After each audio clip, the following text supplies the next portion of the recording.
Magandang hapon guys. Salamat sa ating mga viewers, followers, sa lahat-lahat nating nanood sa ating YouTube channel TV. Ang pag-usapan natin guys ay parang napansin ko maraming nakauwi na si Duterte, no. Malalaman pa rin natin yan kung ano katotoo o krokoro ba yan o hindi, na at least malalaman na rin natin.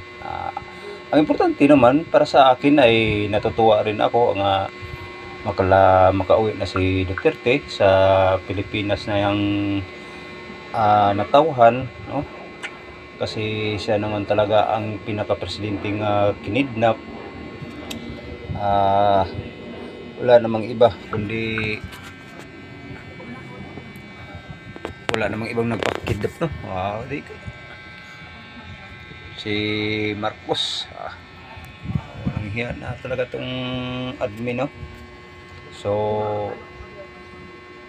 hanggang dito lang tayo guys, no?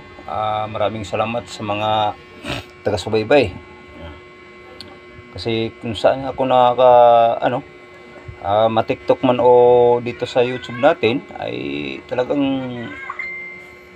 Duterte ang palabas, no? Sabi na nakauwi na, pero malalaman pa rin natin yan. Maraming salamat, magandang gabi. Enjoy lang tayong lahat. Mag-comment kayo para updated tayo sa ating i-upload araw-araw.